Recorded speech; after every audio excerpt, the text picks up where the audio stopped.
Imagine a world on the brink, where two superpowers, America and the Soviet Union, stand ready for nuclear war. This isn't fiction.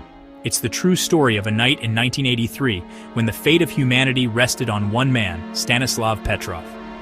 Deep underground near Moscow, Petrov's job was to watch for signs of a nuclear attack from the United States. If the alarm sounded, he was to report immediately, triggering a possible counterattack. On September 26th, the unimaginable happened. Sirens blared, red lights flashed, the system screamed. America had launched nuclear missiles. Petrov faced a choice: follow protocol and report the attack, or trust his instincts and risk everything. The world had lived in fear of this moment for decades. School children practiced hiding under desks. Leaders built bunkers. The threat of nuclear annihilation was real. But in that bunker, it came down to one man's judgment. Petrov was trained to obey, but that night he relied on something deeper, his own humanity. He looked at the data, listened to the alarms, and made a decision that defied his orders. He chose not to report the attack as real. In that moment, he saved the world from disaster. Petrov wasn't a general or a politician, just an ordinary officer who made an extraordinary choice. This is the story of the man who saved the world, and how close we all came to losing it. To understand Petrov's night, you have to understand the world in 1983. The Cold War had raged for decades, turning former allies into bitter enemies. America and the Soviet Union built up massive nuclear arsenals, each able to destroy the other many times over. Tensions were at a breaking point. The Soviet leader, Yuri Andropov, was deeply suspicious of the West. President Reagan called the USSR an evil empire and announced the Star Wars missile defense plan. The Soviets saw this as a threat, believing it could allow America to strike first. Just weeks before Petrov's shift, a Soviet jet shot down Korean Airlines Flight 007, killing 269 people, including a U.S. congressman. The world was outraged.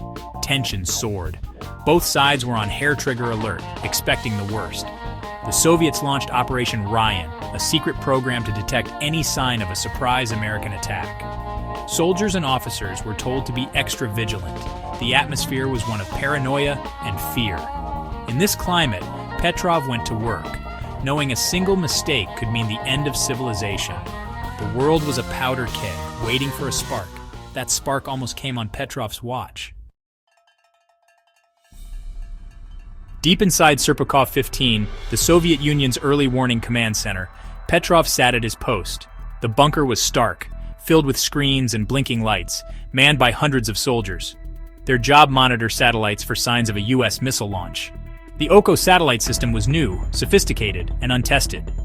Petrov knew it had flaws.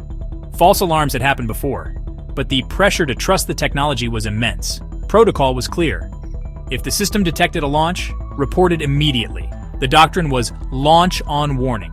Strike back before enemy missiles could land. Petrov was an engineer, not a combat soldier.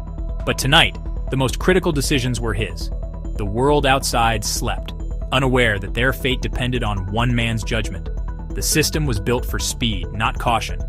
Petrov's training told him to trust the machine. But he also knew machines can fail. And tonight, the world would find out just how much depended on human judgment. Just after midnight, chaos erupted in the bunker. Sirens blared. The main screen flashed. Launch! The computer reported a single U.S. missile heading for the Soviet Union. Protocol demanded Petrov report it as a real attack. But something felt off. Why just one missile? A real first strike would be massive, not a single launch. Then the alarms escalated. 2, 3, 4, 5 missiles detected. The room was in panic. Officers shouted, demanding Petrov act. The pressure was overwhelming. Every second counted. The rules said report the attack. His training screamed follow orders. But Petrov hesitated. The pattern didn't make sense. 5 missiles, enough to provoke retaliation, but not enough to cripple the USSR. The system's reliability was highest, but Petrov's instincts told him something was wrong. He checked the ground radar. Nothing. The missiles should have been visible, but the screens were empty. The contradiction was glaring. Petrov faced the ultimate test: trust the machine or trust himself. The world's fate hung in the balance. He had seconds to decide, and he chose to trust his gut.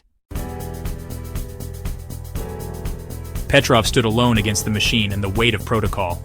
He reasoned a real attack would be all out, not just 5 missiles. The Oko system was new, and he knew it could be flawed. Ground radar showed nothing. Another red flag. The protocol didn't account for this kind of contradiction. Petrov was a scientist as much as a soldier. He weighed the evidence, and it didn't add up. With alarms blaring and officers watching, he picked up the phone. He reported the alarm, but told his superiors he believed it was a false alarm, a system malfunction. He contradicted the billion-dollar machine, risking his career and his life. If he was wrong, the Soviet Union could be destroyed. If he was right, he would have saved the world. He made his call. And then he waited. The longest minutes of his life began. The world held its breath. Would he be remembered as a hero or a traitor? Silence filled the bunker as the world waited. The system's clock ticked down to the supposed impact. If Petrov was wrong, cities would vanish in nuclear fire. If he was right, he had just averted global annihilation. The minutes crawled by. No explosions, no radar contacts. Relief swept through the room. Petrov had been right. The missiles were ghosts, conjured by a machine's error. The world had come within minutes of destruction. One man's courage and logic had pulled humanity back from the brink. The crisis was over, but the consequences for Petrov were just beginning. He had saved the world, but at what personal cost? The story of that night was far from finished. For now, the world was safe, thanks to one man's judgment. An investigation revealed the truth. The Oko system had mistaken sunlight reflecting off clouds for missile launches. The computer had done its job, but it was wrong. Petrov's actions had saved the world, but the Soviet military was embarrassed. Instead of being celebrated, he was reprimanded for minor mistakes and reassigned. The incident was classified, buried in secrecy. Petrov retired quietly, his health broken by stress. For years, no one knew how close the world had come to disaster. He was a hero in secret, unrecognized, unthanked, and nearly forgotten.